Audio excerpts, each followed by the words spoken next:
Welcome to the second in a series on anti-racism from UCLA Women and Philanthropy. Today's presentation is entitled Anti-Racism and Systemic Change: What UCLA is Doing to Impact Positive Change in Society. Our panelists include accomplished UCLA experts who have research knowledge and experience on the multidimensional aspects of anti-racism and anti-Blackness.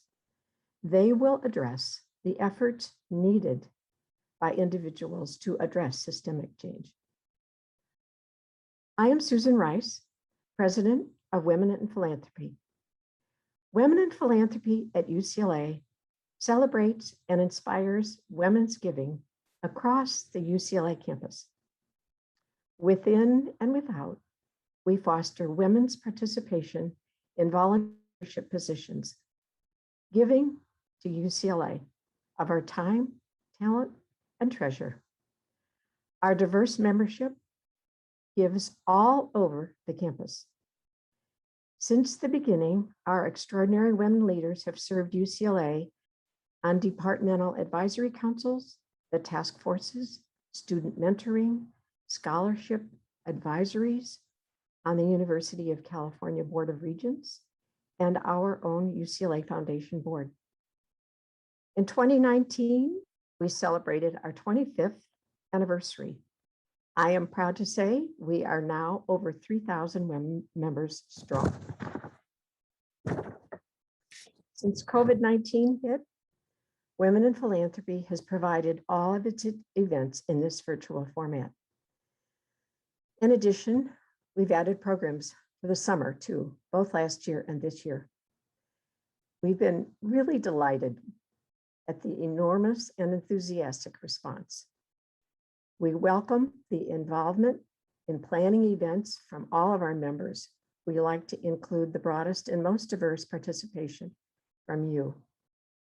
We would be pleased to respond to any inquiry you may have. We like to think that bringing intellectual and emotional discussion broadens appreciation of UCLA by all of us. Today's panel was preceded by our first program on anti-racism in December. This webinar focused on the basic principles of what is anti-racism and how our actions as individuals can affect systemic change. Today's second in the series will highlight important research conducted at UCLA to examine systemic racism in society. In addition, our panelists will address efforts underway to address its complexities and how positive change can be impacted in the community. Our third topic in this series is in March and will be on what UCLA is doing internally to rise to the challenge of examining and addressing anti-racism and systemic change throughout the campus. Our moderator for today is Helena Hansen.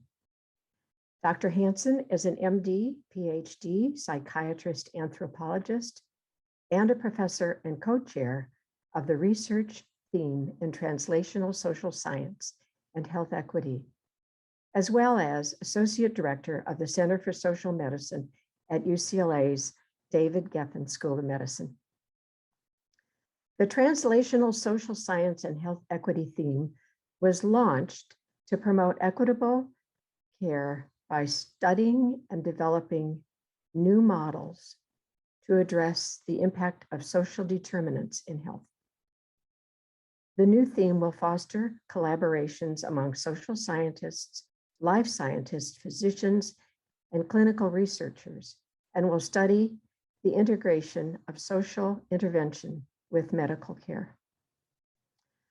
Our other panelists today are Medal Briggs Melanson, MD, MPH, MSHS. She is the Chief of Health Equity, Diversity, and Inclusion for the UCLA hospital and clinical system. Dr. Briggs Melanson is also an associate professor of emergency medicine at the David Geffen School of Medicine at UCLA. She has held several academic positions during her career that have been focused on, focused on innovative healthcare system redesign to advance health equity in the Los Angeles community. Dr. Chandra L. Ford, our second panelist, is Professor of Community Health Sciences and founding director of the Center for Study of Racism, Social Justice, and Health in the UCLA Fielding School of Public Health. Dr. Ford is the editor of Racism, Science, and Tools for the Public Health Professional, APHA Press 2019, which was named an outstanding academic title for 2020 by the American Library Association's Choice magazine. Her work offers conceptual and methodological tools for studying racism as a public health problem. Tyrone C. Howard, PhD, is professor in the Graduate School of Education and Information Studies at UCLA. Dr. Howard holds an endowed chair and is the inaugural director of the new UCLA Pritzker Center for Strengthening Children and Families. This center is a campus-wide consortium examining academic, mental health, and social emotional experiences and challenges for California's most vulnerable youth populations. He is also the former Associate Dean for Equity, Diversity, and Inclusion. Professor Howard's research examines culture, race, teaching, and learning in urban schools. Kelly Little Hernandez, PhD, is the Thomas E. Lifka Endowed Chair in History at UCLA, where she is the director of the Ralph J. Bunche Center for African American Studies. One of the nation's leading historians of race, immigration, and mass incarceration, she is also the principal investigator for $1 Million Hoods, a big data research initiative that maps the fiscal and human cost of mass incarceration in Los Angeles. Professor Little Hernandez is a MacArthur Genius Fellow, as well as an elected member of the Society of American Historians, the American Academy of the Arts and Sciences, and the Pulitzer Prize Board.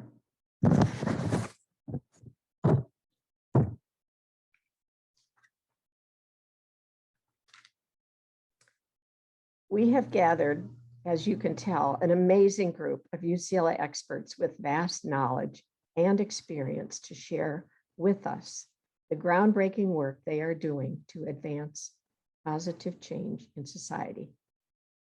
There will be time after their conversations for the panelists to answer questions from the audience. So please submit them through the Q&A function on the bottom of your Zoom screen. They will be reviewed and consolidated by staff, and Dr. Hansen will present them to our panelists for their response. Dr. Hansen. Thank you so much, Susan, for that wonderful introduction. We're so pleased to have these accomplished faculty members and colleagues with us today to share more information about their research and their programs aimed at making a positive impact for the community and its members. So we're going to start with short presentations by each of the panelists. Then I'm going to ask for questions, which will be followed. I'm going to ask them questions, and that will be followed by questions from you, the audience. So you can submit questions through the Q&A function that's at the bottom of most of your screens, and we'll get to as many of those questions as we possibly can. But just to begin, I'm going to turn first to Dr. Briggs Mounson to ask her for her presentation of her work. Thank you so much, Dr. Hansen. And it's such a pleasure to be here with all of you all. And to my esteemed colleagues, it's always a pleasure to be on the same panel with you all. And so I just wanted to share some of the initiatives that we are launching in the health system And one thing that's a little bit different from me, from the rest of the esteemed colleagues, is that I'm not an active researcher. I'm a researcher by background and a public health practitioner, but all of those different aspects come directly into the work that we're doing also at UCLA Health. And so just to provide a bit of an overview of what we are currently doing is in extending beyond the four walls, UCLA Health's commitment to advance health equity. I first want to just at least orient everyone to some of our guiding principles within UCLA Health. And UCLA Health, of course, is comprised of both the School of Medicine as well as the health system. I serve as the Chief of Health Equity, Diversity, Inclusion for the health system. So a lot of it is focused on the health system, but we go hand in hand with the School of Medicine as well. And so when thinking about health equity, diversity, and inclusion, some of our guiding principles that we believe in is that a diverse and inclusive healthcare workforce truly contribute to better care, service, and health outcomes to our patients. In addition, we know that through our commitment to equity, diversity, and inclusion, that we will actually achieve greater productivity, innovation, and engagement, not only of those within our organization, but also the patients and the communities that we serve. And we are also fully committed to providing equitable healthcare. And that's equitable healthcare to all, high quality, comprehensive, regardless of your identity, regardless of your ability to pay. And we're putting into place several different structures to ensure that we live up to that full commitment throughout Los Angeles County. And then also, we are committed to embracing anti-racism as well as anti-bias principles in all that we do, and doing that with intentionality and making sure that it's part of our fabric. And although we don't have the time to go directly into all of the various different strategic pillars and how equity is ingrained in that, one thing that we have made a clear commitment to is that our efforts to advance anti-racism, equity, diversity, inclusion is not something separate. It actually has to be an essential principle that we practice in every single corner of our organization, in every practice, in every policy, in every procedure. So what we have actually done is taken our 6 strategic pillars, which consist of our people, patient experience, quality, patient safety and value, growth, financial sustainability, and community service and engagement. And we have made sure that equity is part of every single pillar. And some of the things that we're doing to ensure that not only it's built into each pillar, but it's sustained and it truly becomes, again, part of that breathing fabric of we as an organization, is that we're focused on building new structures and practices to promote anti-racism, inclusive excellence, and equity for our people within the organization, but then also how it translates to those that we serve. In addition, we are focused on improving and enhancing the clinical experience of our patients through accessibility, cultural humility, linguistic alignment, and affirming care. And then last but definitely not least, we are investing in our community through education, service, and advocacy. And I want to at least highlight some of this portion here, especially because this panel is really about what all of us are doing to really drive and really ensure that we are promoting as well as empowering and embracing anti-racism and ensuring that we are acquiring systemic change. So at a high level, some of the initiatives that we're launching in UCLA Health System is that one of the first initiatives I want to share with you is our new homeless healthcare collaborative. And so we are currently in the process of deploying medically outfitted vans throughout greater Los Angeles County to provide healthcare services to people experiencing homelessness. Now, the reason why this was so important for us is, number one, people experiencing homelessness are, of course, one of our most vulnerable populations due to all of the various different health conditions and social structural determinants of health that impact them. But we also know that many of the people experiencing homelessness disproportionately are people of color, Black as well as Brown. And we know this from all the systemic racism that has evolved inside of our country for generations, and that it's led to several horrible conditions where people do find themselves unhoused. So this is something that's really important to us, and we will be serving 4 primary areas to begin with. We will be serving, of course, the West Side due to the high density of people experiencing homelessness here on the West Side. We will also be deploying into the downtown region regions, especially around the Staples Center and the Convention Center, where there's a high density and a high medical and social need. And we're also going to be deploying in South Los Angeles, given the large under-resourced community that it is, and there's not as many street medicine teams that are providing care, and really partnering with many of our other organizations and partners such as Charles Drew University and also MLK Community Hospital. But then also from there, we're also be going to North Hollywood. So this is something that's really important for us in order to really drive both health and social impact. Another highlight of an initiative that we'll be doing, as well as the anchor institution establishment. One thing about thinking about true health equity, it's not just about the healthcare services we provide. It's really important to focus on the social structural determinants of health that we know play a much greater part in one's overall wellness, as well as health, than even the medical services that we provide. So we are actually establishing ourselves as an official healthcare institution with an anchor mission in order to partner with community to advance inclusive hiring, so that all of our people within our organization actually reflect the beautiful, diverse community that we serve. We're also going to be focused on inclusive procurement, meaning how many of the different companies are we doing business with? Are they minority-owned businesses? Are they women-owned businesses? Are they veteran-owned businesses? And making sure that we are partnering to create new and smaller businesses that not only support economic growth within our local community, but also can play a role in terms of our standard processes within the institution. And we'll also be doing more community-based investments. Universal social determinant screening will also be occurring within the health system, screening for things such as food insecurity, housing insecurity, and other social structural determinants of health, but also providing the services through the creation of items such as food pharmacies and other type of social services in partnership with those that already exist in our community-based organization. And then last but not least, we are focused on expanding our pipeline programs. We have to make sure that our young children of color, those that especially live in our under-resourced communities, are exposed to the wealth and the potential that they can actually achieve through various different forms, and especially within the health professions. So we will be establishing more K through 12 health education and exposure pipelines, because you can't become what you don't see. And that's very important for us, that we actually start very young to say, you can be all of these different things within healthcare, within academics, and we want to make sure that we help you to become that. So thank you so much for allowing me to provide a quick overview of some of the initiatives within UCLA Health. Thanks so much. And now we'll turn to Dr. Ford.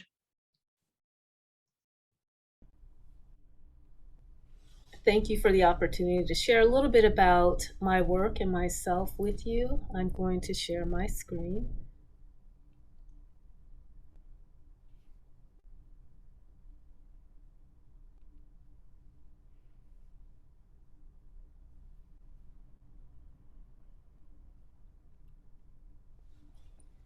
So again, thank you. I am Chandra Ford, and I'm founding director of the Center for the Study of Racism, Social Justice, and Health, which is housed in the Fielding School of Public Health. I founded the center in 2017 on Indigenous Peoples Day, actually the inaugural Indigenous Peoples Day in Los Angeles, in order to create a hub for people who are using public health tools, as well as other multidisciplinary tools, to understand and address the social inequities, the ways that social inequities contribute to health inequities. The center involves faculty from across the campus and beyond the campus, and importantly, also involves communities, postdoctoral scholars, and students. And I do just want to take a moment to highlight here. So in the background, you see with the Boyle Heights sign, the center's website, which is located at racialhealthequity.org. A lot of our information sharing happens there. The web is a low-cost, efficient resource that we use for community engagement, for knowledge sharing, for organizing, for dissemination. And these three central aspects of our mission are to promote rigorous research, facilitate innovative teaching, conduct innovative teaching, and facilitate community engagement. And we do all three, centering anti-racism in the diverse forms that it comes, including not only anti-Black racism, for instance, but also anti-Semitism, Islamophobia, various forms of nativism that affect immigrants, and migrating populations. This picture here is very special to me. It is a picture from a book launch, and I'll talk about that in a moment.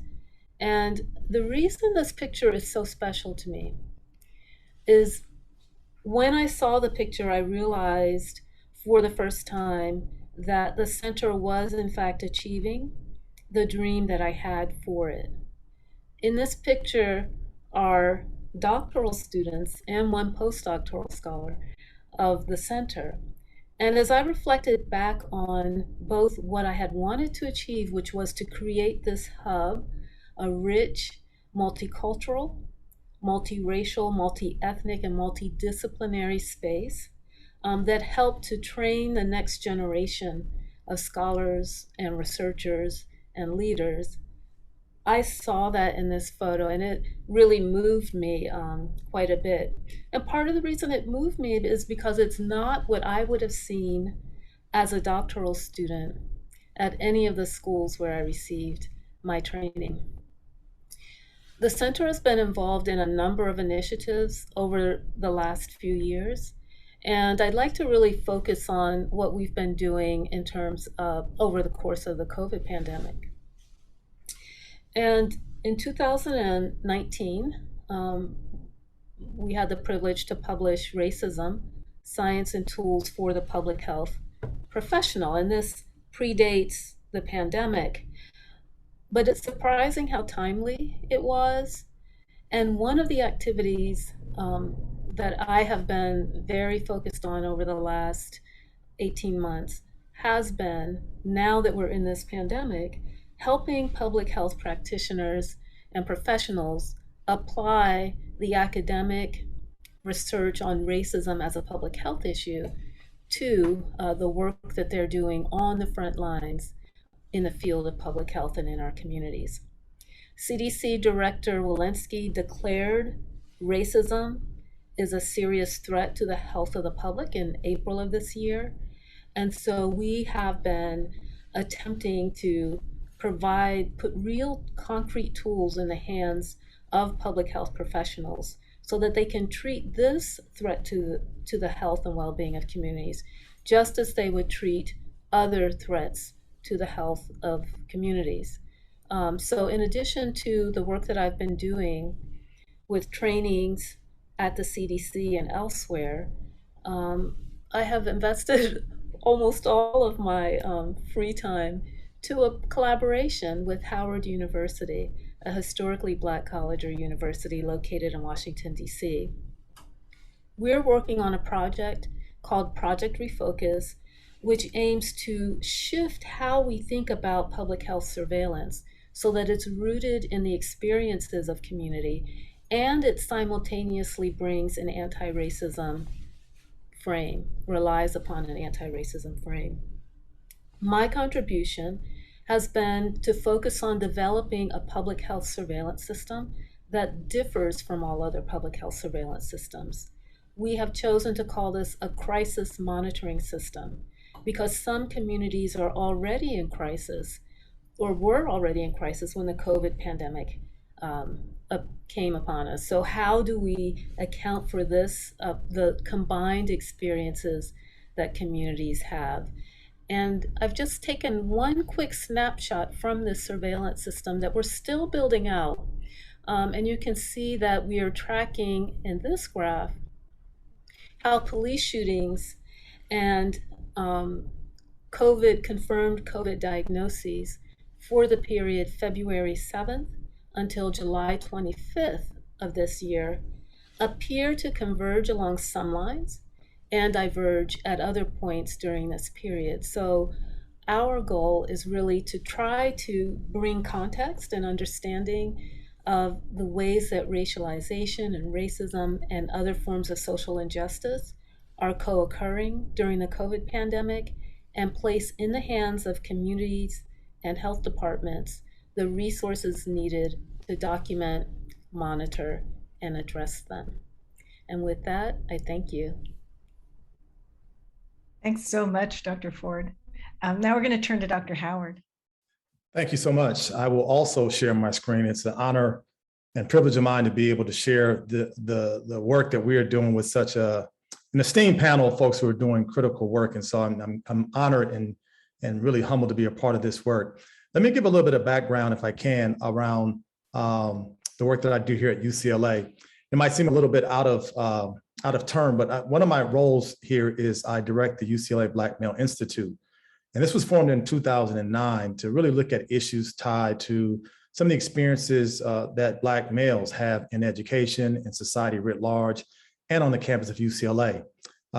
This work really emerges out of my own research and scholarship because of the really deeply disturbing data and the really just unacceptable numbers of young Black men who were in the educational pipeline. So I've been fortunate enough to work with an amazing team of UCLA undergraduate students, graduate students, postdoctoral fellows, and even faculty members to begin to look at issues tied to not just Black males writ large, but more importantly, issues tied to the nexus of gender and race. And these have been some amazing young folks to work with because they have challenged my thinking, they have pushed the envelope, they have helped us to engage in important research, innovative policy writing. And what I want to share briefly with you in my time is one of the important works that we've done, because what our work has done as it has evolved over time, by initially looking at the experiences of young Black men, but then also looking at data that showed that the experiences of Black women weren't too far off from what we saw with young Black men.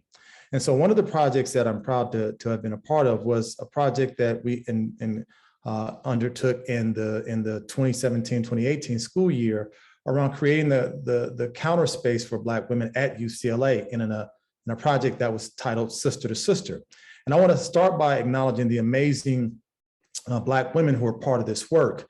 Eliane Edwards, John Lee Tunstall, Samara Blackman, Maisha Beasley, Michelle Smith were the individuals who really wanted to capture and document what Black women experience here on our campus at UCLA.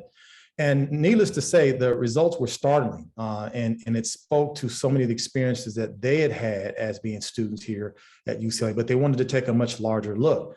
So by accessing data tied to the University-wide Diverse Learning Environment Survey and the UC Undergraduate Experience Survey, they began to do a deeper dive to look at the experiences of Black women on the campus of UCLA. Part of their framing was, how can UCLA say it's a campus that's inclusive, that's welcoming, that's affirming, yet Black women seem to experience it in such a very different way. Black women are only 3% of the undergraduate student population at UCLA, but what you see is they have a very different sense of belonging. Black women, according to our data, report a sense of belonging at 2.5 times the rate of white and Asian women. They talked about feeling unsafe on the campus at a rate that was 2 to 3 times higher than white, Asian, and Latinx women. They reported higher rates of sexual harassment on campus. And the disturbing part about these data is they showed that they were significantly less likely to report these incidents of sexual harassment. So what we learned from these data is that Black women do experience this campus in a different way. But the question that came out of this data is not so much what can Black women do differently, but what these women were able to do is say, how can the institution respond in a much more affirmative way? How can UCLA be better in terms of supporting the needs of Black women? And so part of what this research told us is that it's important to see the ways in which Black women on this campus have created counter spaces, have created ways to support one another through their own resources, through their own networks, through their own mentorship and forms of support. And part of what the sister to sister counter spaces look like, and it's been happening now for close to 6 years, is that Black women come together to support other Black women, undergraduate students, graduate students, even faculty, where there's a focus on academic curriculum that's steeped in Black feminist thought, but not just Black feminist thought sort of in an isolated way, but looking at and analyzing how Black feminist thought cuts across areas such as public policy, social welfare, education, history, law, medicine, raising the questions about the ways in which Black women's experiences, histories, and backgrounds can be an integrated part of how we think about various disciplines on our campus. And also talking about the importance of instruction, how to create classroom culture and community, and additional resources and supports that are integral to ensuring that these kind of counter spaces for Black women are not just one-offs, but become more integral to the very fabric of how UCLA operates as it supports Black women. Again, one of the key findings with this research is that what these women reported over and over again, we cannot say we're about inclusivity. We cannot say we're about diversity. We cannot say we're about respecting the rights and needs of all students, but yet we see that Black women experience something fundamentally different than almost any other entity on our campus. And more of the data that we have began to really unpack the way that young Black women in these spaces talked about they found a way to make sure that therapy was a part of what they did and to destigmatize therapy. They talked about the importance of networking and how networking on campus and with other Black women who are alums of UCLA helped to make their experiences much more important. They talked about the importance of establishing and building community with Black women from other parts of the campus. Again, but these were not things that were engineered by the university. They were more part of the informal networks that Black women themselves had to create. They also talked about the way in which they could begin to lift up issues around sexual assault. So what we've done is take this data and this information, and we've begun to share it with men, because part of what we recognize when it comes to issues of sexual assault on campus, all the conversation typically happens with and about women, but we don't have conversations that begin to look at obviously the destructive role that many men play in these roles, so in these processes. So much of this work has not only been about creating the kind of counter space, the kind of affirming kind of space that so many Black women on our campus want and need, but it also is a way to think about creating transformative spaces and creating awareness of Black men in terms of their roles and their relationships as it pertains to their interaction with Black women on this campus. So this work has been really about centering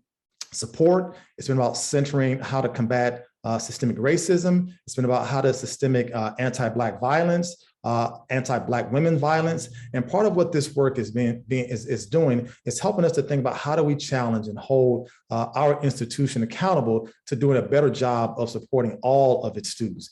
And part of what these women shared in the data that we looked at, we don't think is restricted to only UCLA. These are issues that are happening on college campuses across the entire country. And there's a need to make sure that our research, our policy, and our practices are able to lift up the unique experiences, the voices, and the insights of Black women, and to create counter spaces that are not predicated on this idea of fixing Black women or changing Black women, but changing the institutions, fixing the institutions that say they want Black women on their campuses. So I'm excited. I could talk more about this, but I want to respect the time here, and I'll conclude right there. Thank you so much. Thanks so much, Dr. Howard. And now we'll turn to Dr. Little Hernandez. Hello. I will try to keep it brief. I know we've got so much conversating to do. What I was going to do today is really focus on the work that we're doing at the Ralph Bunche Center for African American Studies in particular, as opposed to some of the research that I'm doing. And what we do at the Bunche Center is we really focus on research that studies the conditions of Black life, but more important is geared toward improving the conditions of Black life.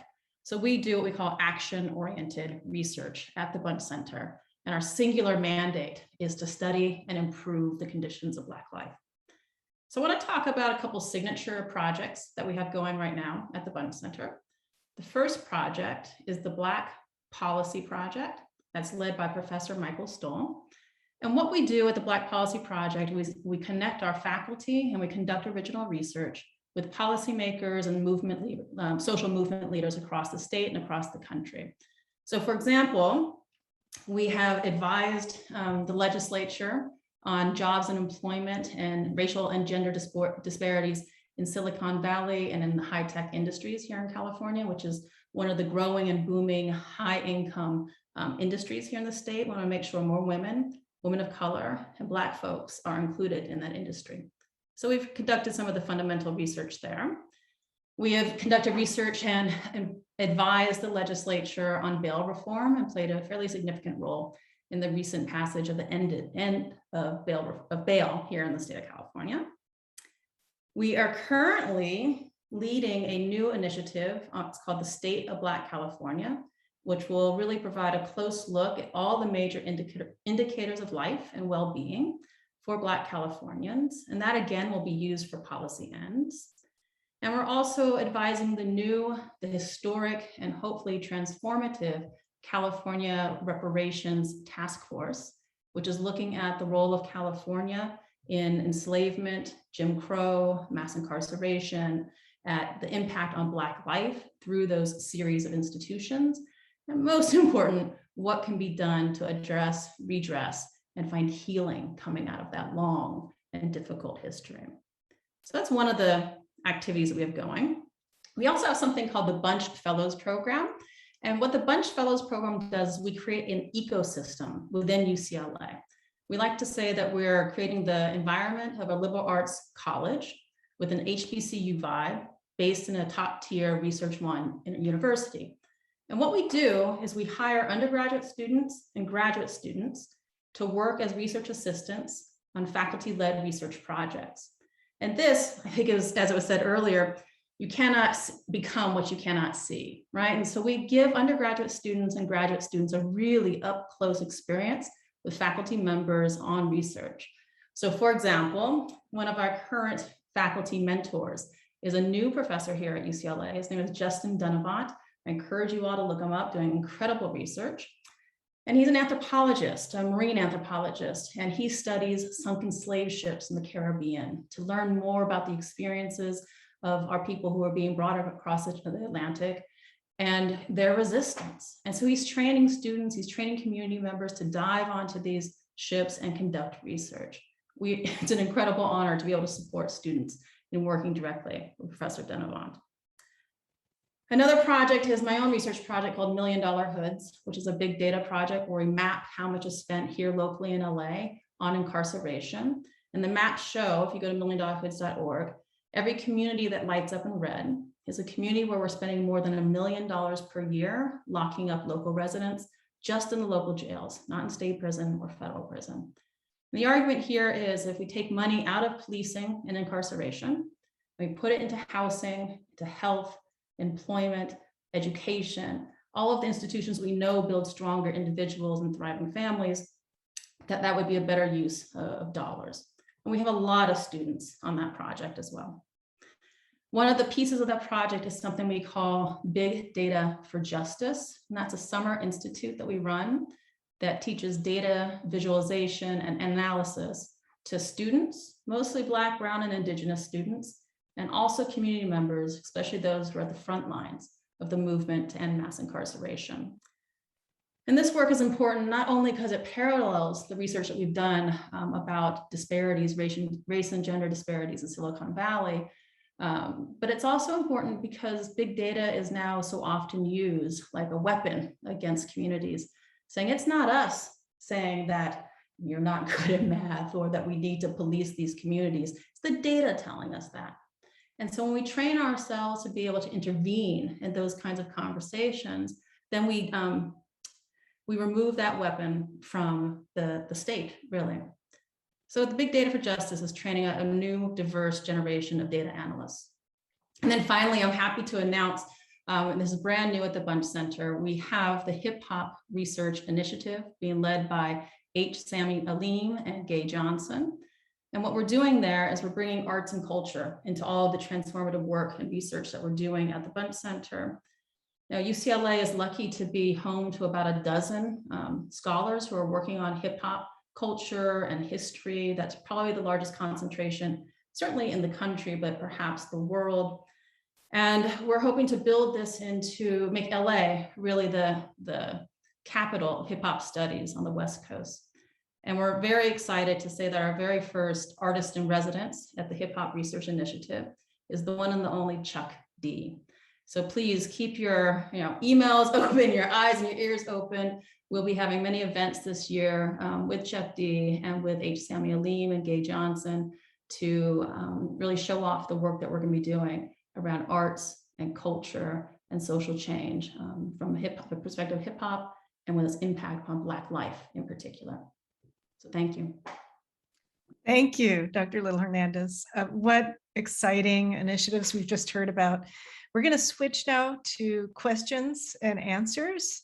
I want to encourage you to use the Q&A button on the bottom of your screen, the bottom right section of your screen, to give us questions, and we'll get to as many as we can. I already have a set of questions for the panelists, so let's dive in. And I want to just signal that we may switch to first name basis, because we wanted this part of our time together to really feel more intimate, and so that we can hear some details, including personal details of what it's been like to do this work.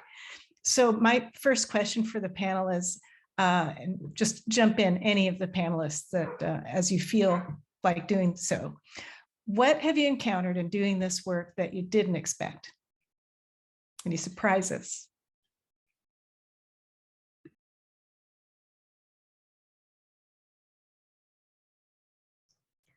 Well, I'll go first. You know, we're all on a journey in terms of our institutions. And one thing that I would say that surprised me, anytime that you're really pushing true anti-racism work or anti-Black work, like to combat all of those different sentiments that have historically been against people who are Black, African American, Latinx, Indigenous, it's hard work. In every single way. And it's about not only changing the policies and the procedures and the structures which have perpetuated racism for generations, but it's also about changing culture and climate.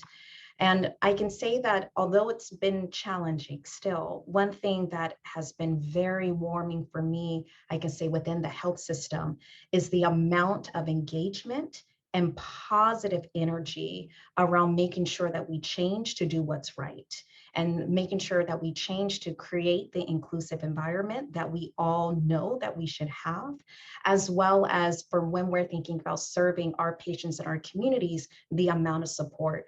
So this work that I've actually had the privilege to help to guide and lead within the UCLA health system, it has been overwhelmingly positive, and people supporting it all the way from, of course, all of our executive leaders to our frontline staff. And so that's one thing that was very surprising to me, knowing the burdens and the challenges we always have to overcome. So it was a surprise, but a very pleasant and warm surprise. It's always encouraging to be pleasantly surprised. Any other panelists have feedback on the surprises, unexpected things you've encountered?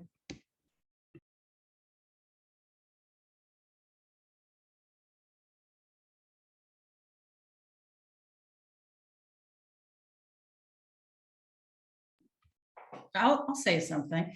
And it's maybe a little out of left field, but at the Bunch Center, we've been fairly successful in development in the last couple of years. And one of the things that I actually found surprising or instructive and educational is that people were very supportive as we were developing funds.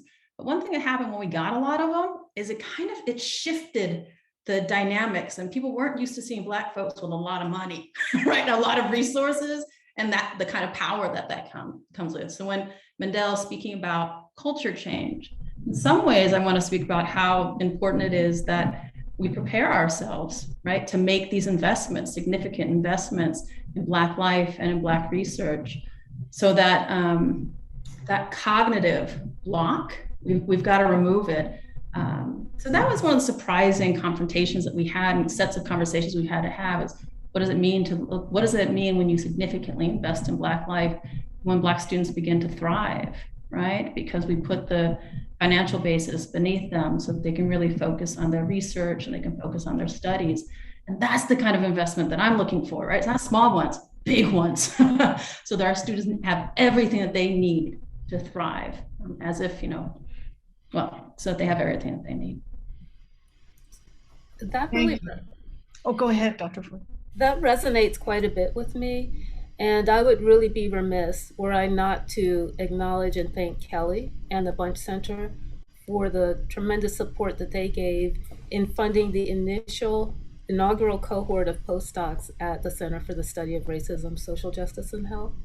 And we also, in public health, experienced what I would call a surprising and sort of rapid shift, so that when I talk to my peers around the nation who are doing work on racism, or who have been doing it basically against the grain for many, many years, within the last few months have literally kind of been pushed to the side, or sort of feeling tokenized by the movement in some cases, folks who actually have been resistant to addressing racism as a public health problem, now becoming central to that work. And so there's a tension there. On the one hand, we want to engage as many people as possible in the work.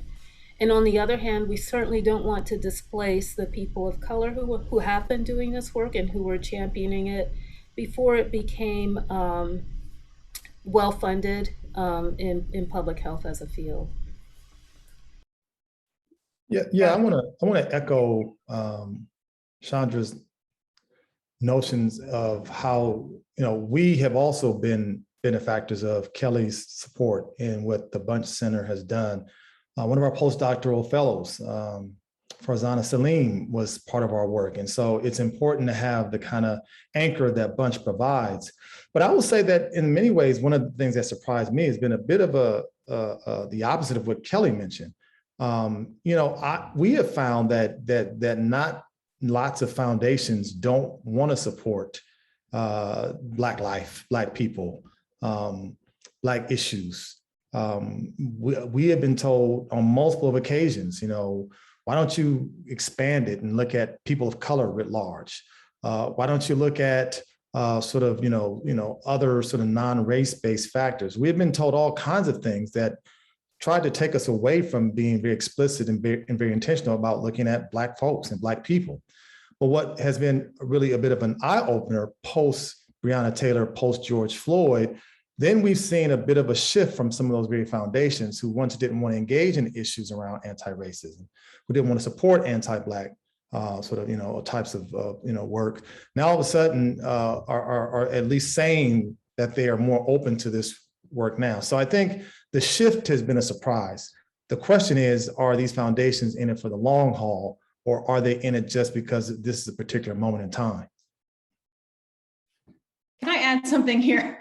And this is really important for us here at UCLA, and I think Chandra and Tyrone have lifted this up, is as all this, the opening happens because of the racial reckoning from 2020, and foundations open up their doors and more money comes in. One of the things the university is really going to have to do is invest in the infrastructure to support that research, the grant managers, the sort of staff members that can help to provide a foundation for that research to thrive. And that's something the foundations are all looking for. So it's going to be the institution, it's the foundations, it's government dollars, it's all that coming together to better support research focused on Black life. And if I can add one additional piece to that to bring it home to the health sciences as well, exactly, Kelly and Tyrone, what you're mentioning is that we're all very concerned that this is just a moment in time, because all of us that have been combating both health and social inequities our entire career, it's a huge shift and change. And I think that is where, in order for us to really achieve the outcomes that we want to achieve and really push this work so that, hopefully 20 years from now, we're not even talking about this because we actually have achieved those levels of equity that we all want to see. It has to be part of our institutional infrastructures in every way. It cannot just be, this is the hot thing to do right now, but then it goes away.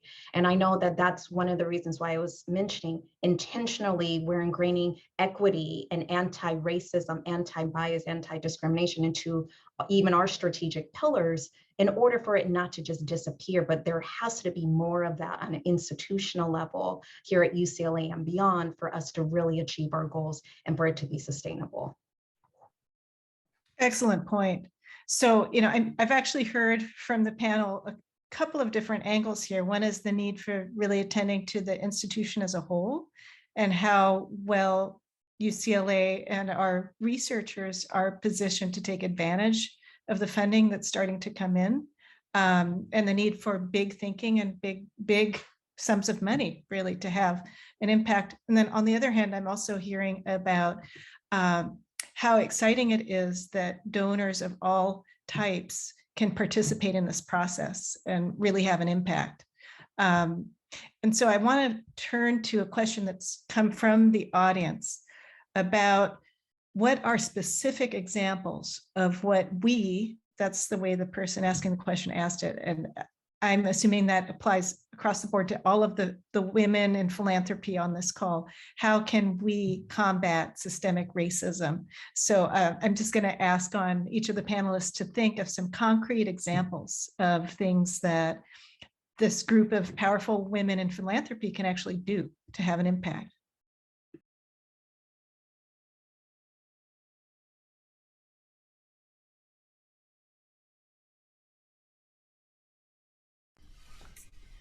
I'll start. And I would just offer the caution that we're not going to completely solve racism in a short period. And so I think it's important to have measured goals in doing whatever it is that we undertake. But one thing I would offer is to look for those who have been doing this work already, because there are, right now in this moment, it is difficult to tease apart what's substantive work or what's not, who has real skill and who doesn't in certain domains. And so one way might be to look at who's been doing this work for a long time. I think about, for instance, groups like the Praxis Project, Undoing Racism, etc. If you're looking for folks outside of the institution. But that applies as well inside, but that's where I would start. Thank you. Oh, go ahead. Go ahead, Madel. What I would also mention is that, especially for the Women in Philanthropy group, is that there's probably, and this is very similar to what Chandra's mentioning, there's probably going to be several different potential areas to support that are presented to you in many ways. And I would also echo, please make sure to pay attention to who is launching those initiatives and the commitment and the history that they have been playing a role in that type of work. But I also want to just say, I challenge each and every single person to be courageous and lean into that work that may be uncomfortable. And you may say that, wow, this is, well, I don't know if, is this the right thing to do or not, like, because it's just something that you may not have been exposed to as much or may not be as familiar with, because that's really how we do drive change, when we break outside of our own biases and our own comfort levels, and we listen to the voices and the experiences of those that may be of a different identity or lived experience, and then really make sure to understand it and support those causes. So I would say be courageous, lean in, learn, and understand who you are speaking with or who's presenting various different initiatives, and really just support it, because that's how we're going to all together be able to achieve change.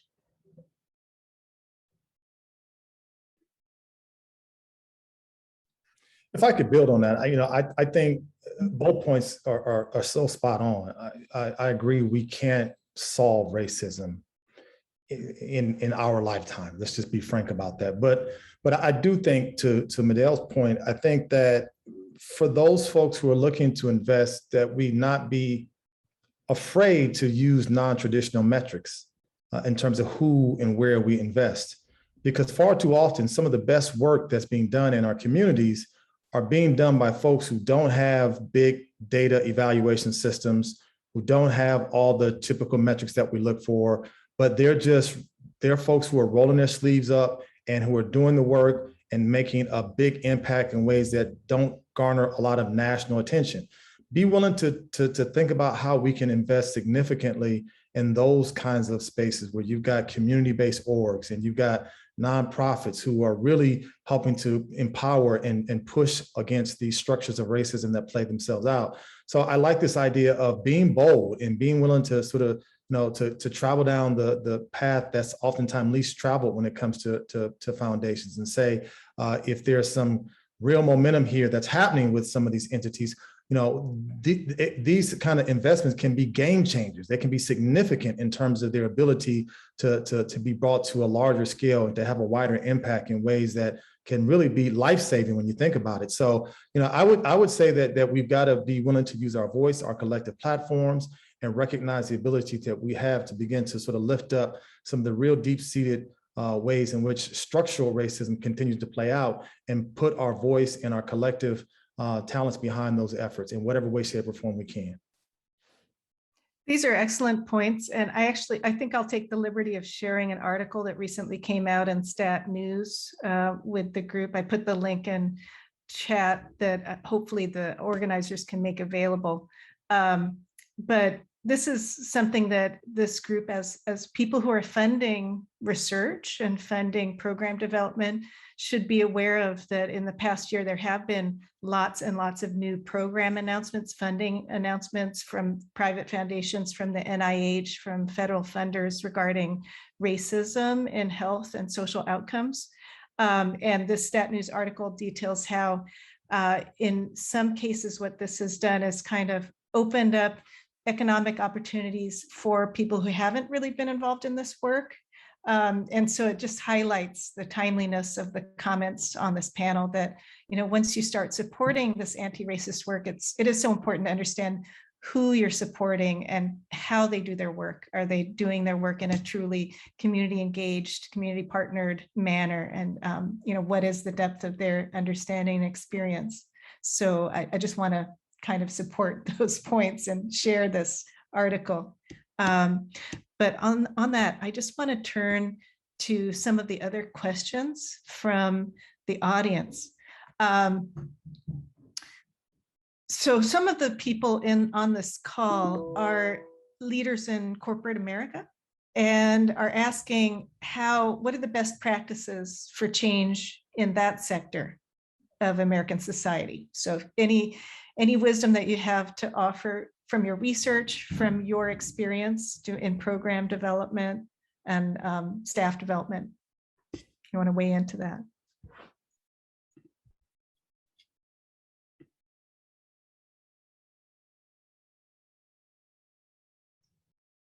I'm more than happy to think about that. We've been going through a pretty significant organizational change within the health system. And I would say that when it comes to corporations, once again, just like we're talking about research and program initiatives, we also know that our corporate America was one of the first ones that during this racial reckoning, it was sort of like, wow, we need to do more. And some of those organizations are still going strong, and many have also just died down, and you don't hear a single thing about diversity, equity, inclusion, anti-racism. So I think the very first piece of this is that there really does have to be a true commitment from the top. So the highest level of that organization has to say, not only are we going to make a change, but this is how we're going to make a change. And again, bring in the right people to make the change. The other thing is that this cannot just be on the shoulders of one person or one office. In order to drive change in an organization, it has to be a key priority, a strategic value, a principle that everyone upholds. And honestly, you have to tie incentives and money to it. Just like anything else, if you really want to change an organization, people have to know that there's a level of accountability there. So whether that's accountability that goes into your performance review, so saying, are you creating that inclusive environment? And if not, this is what's going to happen if you're not. But also, of actually establishing true goals in order to transform your organization. And yes, couple that with whether it's financial incentives or other incentives. But the real thing is that there has to be a true commitment by everyone, and not just based on the shoulders of one person because you bring in a leader to oversee that. That never works. And so that's, I would say, just some of the initial steps that are incredibly important for organizational change in this environment. Thank you so much, Nadel. And I just got a message that that Tyrone Howard has a conflict, had a standing conflict, and may have to hop off before the rest of us. So I want to give him an opportunity, if you have time, to give us parting thoughts. Sure. I just want to say, first of all, I apologize that I can't stay the entire time, but this conversation has me thinking about how we can be more intentional about our collaboration, how we can be more intentional around working cross disciplinary ways. And, I'm thinking about the question that was posed earlier about the way in which, how do we talk to folks who have the ability to leverage resources? And part of my recommendation would be to think about where our dollars can go, where our investments can go to the least amongst us. Who are the most vulnerable? Who are the most ostracized? Who are the most disadvantaged? And this is where we can make some significant inroads. Doing this work is not always going to be convenient. Supporting Black folk and anti-racist work is not always going to be comfortable. But I think it requires real courage in this moment to stand up and say, we're doing this not because, as we mentioned earlier, it's the right moment. How about it's just the right thing to do? And so, I think that our work has got to be guided more by our moral conviction than strictly by our bottom line, our dollars and cents. So those would be my parting thoughts in terms of how we can really bring about systemic change and to ensure that's ongoing and not just one-offs. Thank you so much. Really Thank you all for joining us. All right, so I want to turn to some of the other questions that were raised by the audience. They also asked how to address lower socioeconomic status, feelings of powerlessness, and pay equity. These are things I think that are implied in what you've already discussed along the lines of anti-racism, but if you could delve more specifically into those things.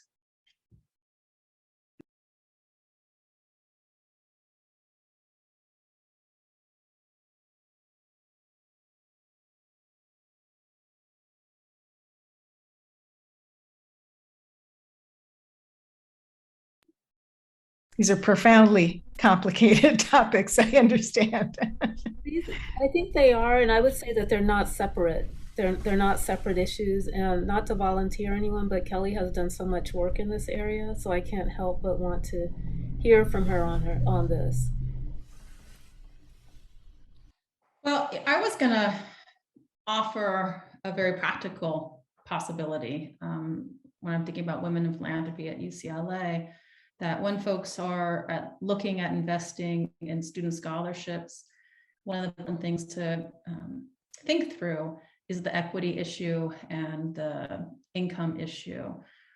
So often when we give students a $5,000 scholarship, if they're coming in with a significant number of grants, financial need grants, that money is removed from their financial need as opposed to giving them $5,000 that they need to eat and to carry on their life. So to think strategically with the people in financial aid, I would say, and in scholarships about the ways in which donating and creating opportunities for low-income students need to be probably even more robust than one expects, because the way in which the financial aid system is structured, that it is, I would argue, fundamentally biased against low-income students when it comes to scholarships. We just need to be very, very careful with that. In terms of the longer historical question about, and I think this might be where the question is coming from and why Chandra is pointing to me, about the question of race versus class, right? That we certainly have profound and deep scholarship that shows us that race and class have been constituted together and symbiotically, that the creation of capitalism and the creation of the transatlantic slave trade happened hand in hand. And that was one, the creation of the profit, individual profit margin, that led to and fed the creation of the transatlantic slave trade, which leads to racialization, which creates the possibilities for more profit. And it's a cycle, right? And so there's really no way to disentangle race and class or income and race. And so I think that the most effective way to redress economic issues in the United States, certainly, which is such a thoroughly racialized society, is to do so through a explicitly racial lens, that's how class has been created in this country, through the dispossession of Native populations, which is the creation of land, which is the foundation of all profit making, through the institution of slavery, which was thoroughly racialized. And you have the development of American society from those two foundations, land and enslavement, and the class formation that comes through those racialized silos. So I think that's where Chandra was perhaps helping me to go, was to help us to not see these as separate issues, but as fundamentally one and the same. One thing that often happens here at the university is folks will look at Black middle-class students and say, well, they're middle-class students. They should be in the same pot as everybody else. Well, the Black middle class is far more fragile and new than, in particular, the white middle class. And that comes through that history of housing segregation and housing law in this country. So even that, when you look at the numbers on a piece of paper, they are not the same when you dig beneath the surface. And they're not the same largely because of the history of race in this country. Thank you. I wonder if other panelists have more to say about that. Because you're absolutely right. I spend a lot of my own scholarship and teaching time disentangling or showing how entangled race and class are in the country, in the US. Very important to bear in mind. No, definitely can't add any more to what was said.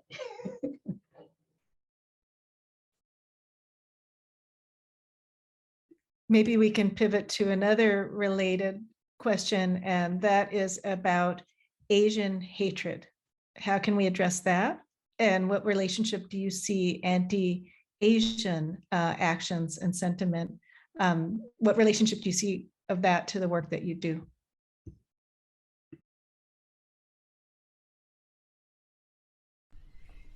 I will say that in the work that we're doing in terms of the COVID pandemic, we have found it necessary to be very nuanced in understanding these things. And so our funding is tied to COVID prevention. And many researchers worked from the assumption initially that because Asian groups were experiencing spikes in hate crimes, that we would see corresponding spikes across the board in various COVID-related outcomes. But the ways that racism operates are complex. And so the ways that racism is salient for Asian American populations in terms of COVID specifically are about the ways that a pandemic, once racialized, can have other effects that are not directly related to health. For instance, small business owners experience, I won't call them boycotts, but people don't shop in their shops, they don't buy food in their locations. Certainly the hate crimes are also significant. And I don't see these as separate from the structural forms of racism that also affect certain Asian subpopulations who are subject to various forms of, for instance, mass incarceration and also segregation, residential segregation. So. And if I can also add exactly a little bit more onto what Chandra was mentioning, anti-Asian sentiments have existed in this country since the beginning of time as well. And we did see a spike in anti-Asian violence and more of those various different concerning sentiments, but it's existed. And in my mind, it's not this new occurrence. And so one of the things that we have done to directly address not only anti-Asian sentiments, but also just anti-anyone, which is inappropriate. For instance, here's an example. We did start to see more of incidents within our health system where patients we're targeting our Asian American and Pacific Islander healthcare workforce members, and saying very derogatory terms to them, and especially during this COVID pandemic.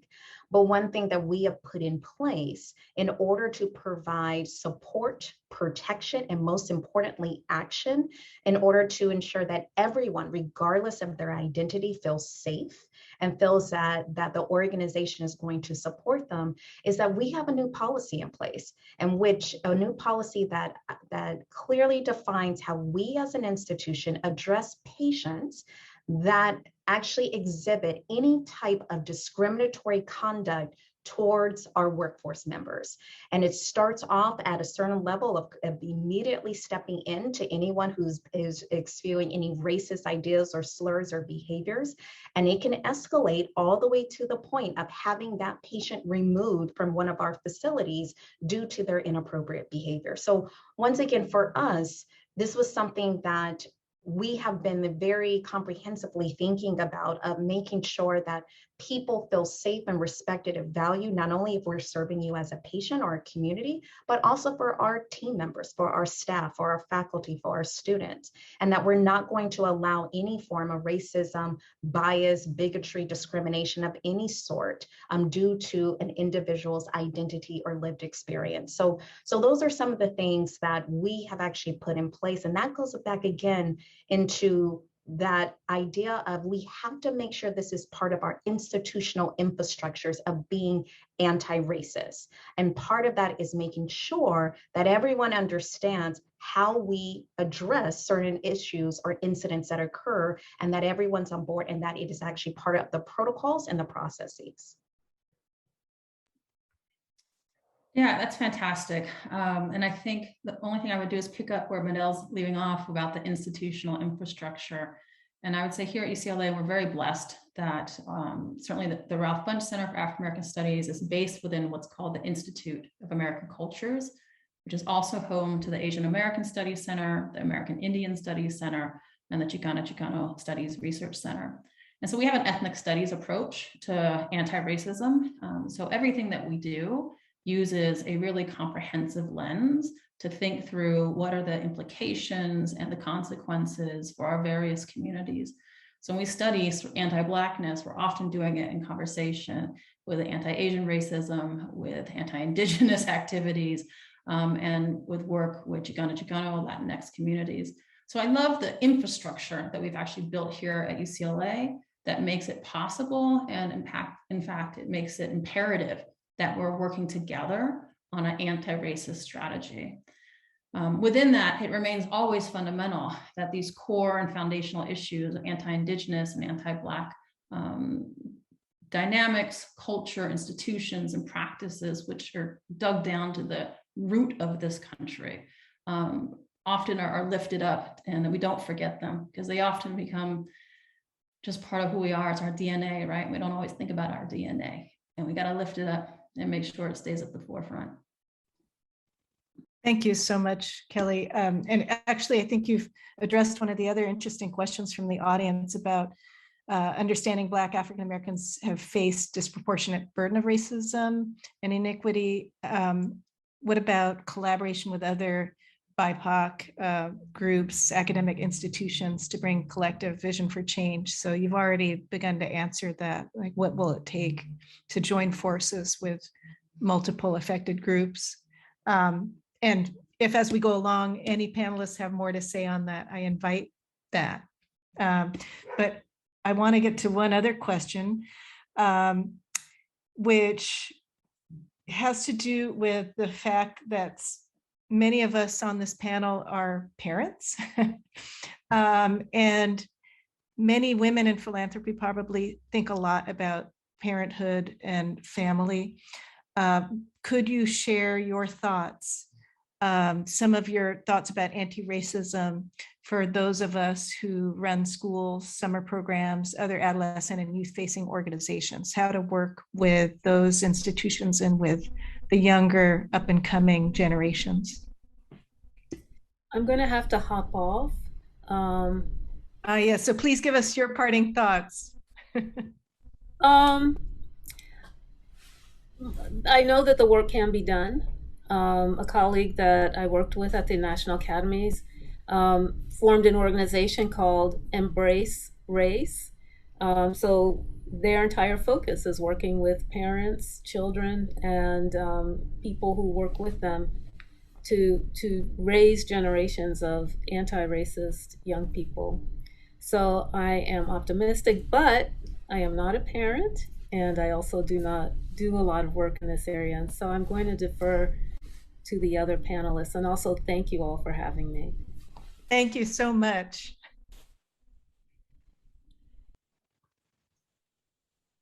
Kelly, do you want to go first or you want me to jump in? You go ahead. I don't do a whole lot of, I mean, I do a lot of social movement work alongside young people. And for me, that simply means stepping back and letting them lead, because they have all the creativity and all the vision. I'm just an old dog, an old head out there with old solutions.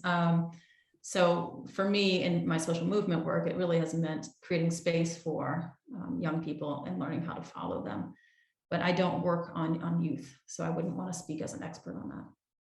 I just want to say that that's been my experience as well in academic medical centers, that it's the younger generation that really is leading the rest of us. They are leading the faculty and thinking in new ways and engaging community and seeing a part of their work as trainees in medicine to be organizing and to join forces with community organizers. So I share your optimism that it's really the younger generation that's leading us.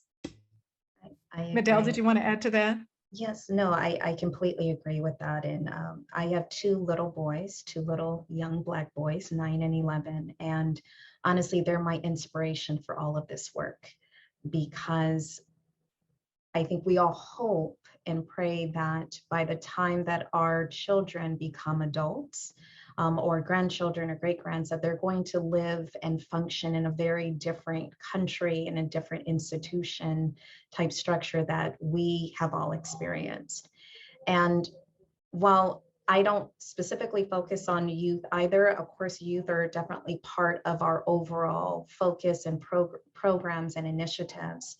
And I would say that it's some of the similar items that we're discussing right now. Number one, just what I always like to say, rip off the Band-Aid. There's a lot of tiptoeing around anti-racism. There's a lot of tiptoeing around just speaking about racism.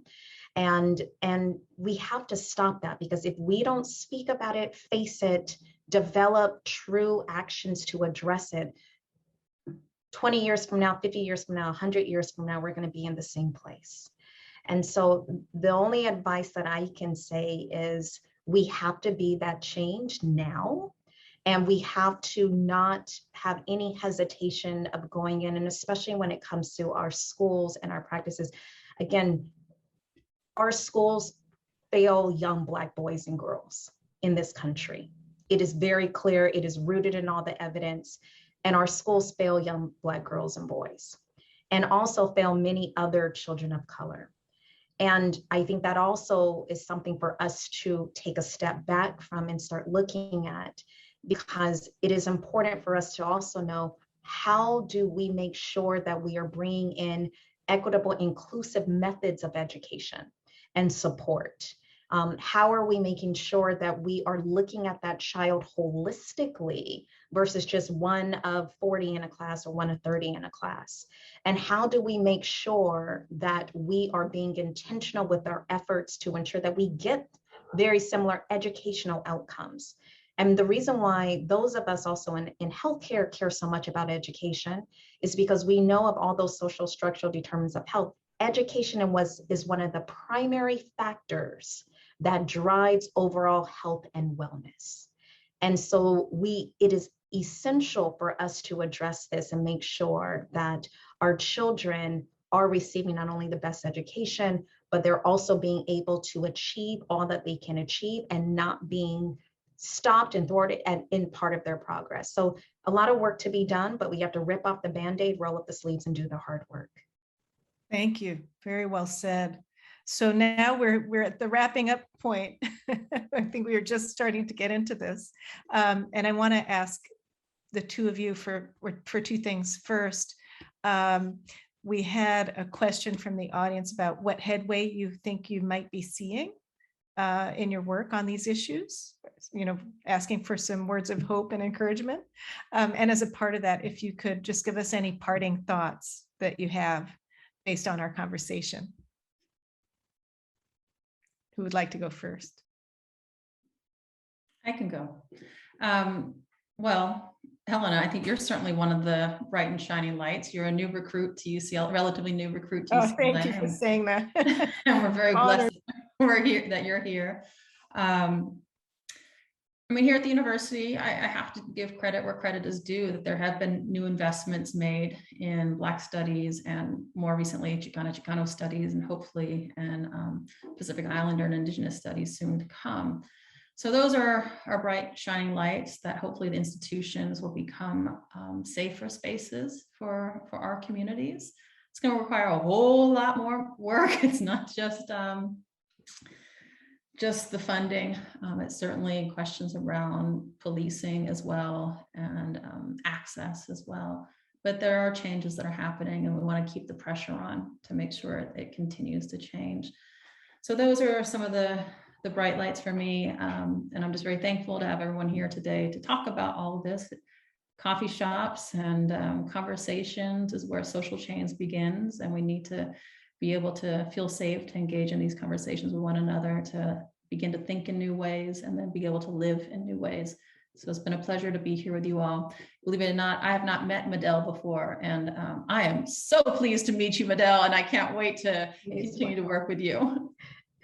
Oh, absolutely. I cannot Thank you wait for contributing to our virtual coffee shop here. Adele, would you like to give us any hopeful signs and parting thoughts? Yes, well, again, hopeful signs, I think, is even this panel. And so I want to thank Women in Philanthropy and Susan Rice and Melissa Efron and everyone who has put this together, because these are the important conversations we need to have. And yes, I cannot wait to actually get together with Kelly. And Helena, you are one of the bright lights that has joined our organization as well. Oh, thank you. And you also have to share some parting thoughts.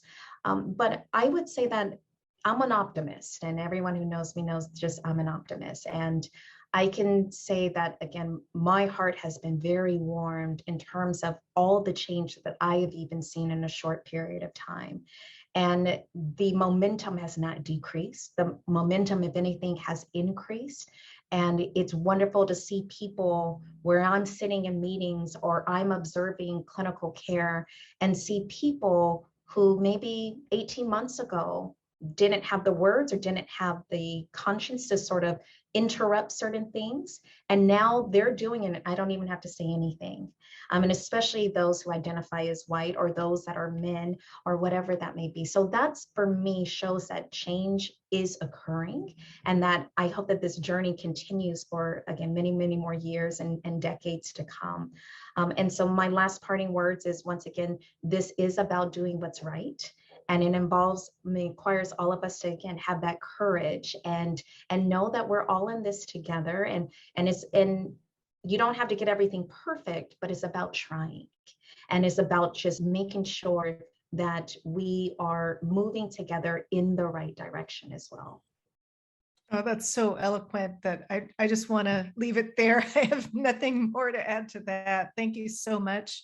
And also thank you to Susan Rice and Women in Philanthropy and the team that put this together. It's been an amazing experience. Susan, would you like to close us out? Yes. The quality of this panel just reinforces to me the extraordinary excellence of UCLA. And I'm sure everyone agrees. I hope everyone will join me in giving a special thank you to Drs. Hansen, Dr. Briggs Malonson, Dr. Ford, Dr. Howard, and Dr. Little Hernandez.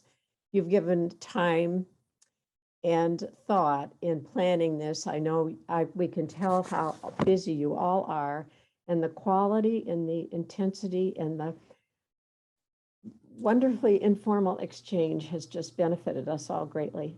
Please join me also in thanking the Women in Philanthropy members, you all, and the supporters who have been here. And also for the staff behind the scenes that have pulled this together. because these people are very busy, and we are so thrilled that we've had this dedication. Thanks to Toya Nogan-Luque, and Eduardo Prince, Melissa Delgadillo, from the Zoom meeting, logistics, who we never get to see and you never get to see. And then finally, extraordinary great appreciation, as always, to our Women in Philanthropy staff, Melissa Efron-Hayek, and our program manager, Betty Montano. Thank you for joining us. We hope to see you again soon. Goodbye.